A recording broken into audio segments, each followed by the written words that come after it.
Mamie? Mamie, viens.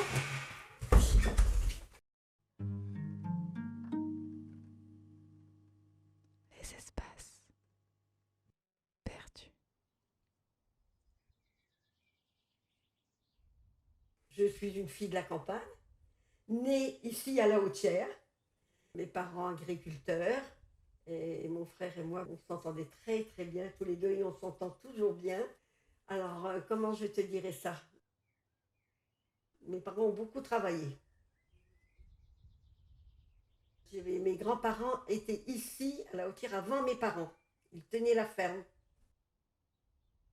Il n'y avait pas de garderie pour les enfants, ce qui fait que Jean-Paul et moi, nous allions chez nos grands-parents. Il n'y avait pas de confort, hein, de l'eau que tu mettais dans la cuvette pour te laver.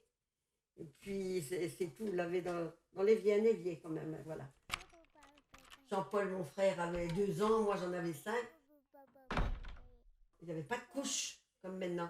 C'était des couches en tissu qu'ils mettaient, qu'ils attachaient avec des épingles de sûreté.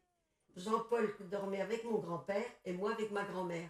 Et dès qu'il arrivait ma grand-mère avait bien emmailloté Jean-Paul, mais dès qu'il arrivait avec mon grand-père, il lui tirait toutes les couches et bien sûr, il faisait pipi partout dans le lit. Voilà. C'était la maison là où on est. Mais ça n'avait rien à voir. C'était tout dans la même pièce, quoi, si tu veux. Là où on est derrière, c'est un salon maintenant. Il y a la télévision, un salon. Et c'était une chambre avec 2 lits, un de chaque côté. Et dans la cuisine, qui était là où est la cuisine, je te montrerai, il y avait aussi un lit. Il n'y avait pas de chambre à l'étage. Il fallait bien se débrouiller. Alors, mon grand-père avait une sœur. Elle était sourde, donc elle ne parlait pas. Sauf 2 ou 3 mots. Maman me mettait dans son landau à côté de son lit et secouait le landau pour que je dorme, si tu veux. Et dès que je pleurais, elle disait quelques mots, c'était les seuls mots peut-être qu'elle disait. À place de dire pleurer, elle disait crie pas, Monique. Crie pas, Monique, et puis elle secouait le landau, voilà. Ils avaient dans la cuisine, je te montrerai l'endroit, une gazinière à bois. T'as pas connu ça, toi, avec du bois. Ils mettaient de l'eau, ils chauffaient de l'eau. Et il y avait une petite chaudière dans la gazinière là, de bois, donc ça chauffait l'eau en même temps. Et de la secousse, comme il n'y avait pas de salle de bain, tout le monde qui venait dans la maison, maman avait acheté un paravent. Et elle l'a toujours, il était beau. Parce que quand on faisait notre toilette, on la mettait à côté de la gazinière parce qu'il faisait froid.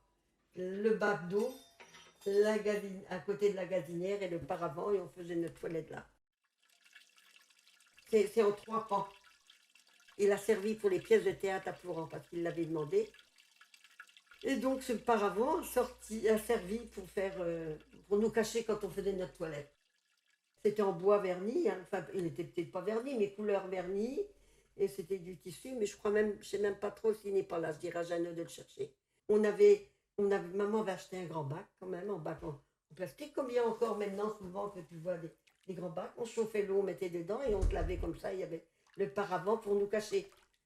Et on avait le savon, parce qu'il ne devait pas avoir de shampoing, je ne me rappelle plus ni rien, mais avec le savon sans doute. Hein. En ville, c'était différent. Moi, j'avais été chez ma tante, la sœur de papa habitait Paris, j'ai été chez elle. Il y avait tout le confort comme c'est partout maintenant, quoi. Hein. Et tu vois, Jean-Paul, par contre, je me rappelle, il avait un copain, d'ailleurs, j'ai appelé Hugues. C'est un joli jeune homme, gentil, qui était plus jeune que moi, qui était comme Jean-Paul, parce que Jean-Paul a 3 ans de moins, et lui, il devait avoir 1 an de moins. Mon père était amiral, sa maman avait le chauffeur, tout ce qu'il fallait dans la maison pour faire. À La Hautière, tu vois, ce que c'est La Hautière, ça y ressemblait. On faisait la vaisselle, on trayait les vaches, on faisait le travail. Hugues est venu une fois, donc en vacances. Jean-Paul nous écrit, on s'écrivait bien sûr. Hugues a envie de venir à La Hautière. Alors moi, je lui écris, je lui dis, lui as-tu expliqué la vie à La Hautière? Les toilettes étaient derrière, dehors, dans le jardin. Lui, il avait donc la femme de ménage, le confort archi moderne déjà pour les... Oui, oui, il sait. Hugues vient, super content, heureux, il repart. 1 mois après, Hugues aimerait encore revenir, maman. Hugues est revenu en vacances à La Hautière. Et sa maman, figure-toi qu'il s'est tué dans un accident de montagne. 1 an ou 2 après, mais il venait toujours à La Hautière, il aimait bien. Et nous aussi, on l'aimait bien, il était gentil. Il avait un papa militaire qui devait être très dur. Sa maman était gentille, mais bon, voilà, ça lui suffisait pas. Nous, on était à l'habitude, tu sais, tu te lavais, on n'avait pas de douche. Ben, tu te lavais quand même, hein, je vais te dire, on ne restait pas sale, on se lavait. Et bien lui, il se lavait. Et maman me dit, j'ose pas le lui dire, je vois l'endroit où il s'arrête de se laver. On était d'un milieu tout à fait 100% opposé. Et une grande amitié et affection, même, je dirais, a existé.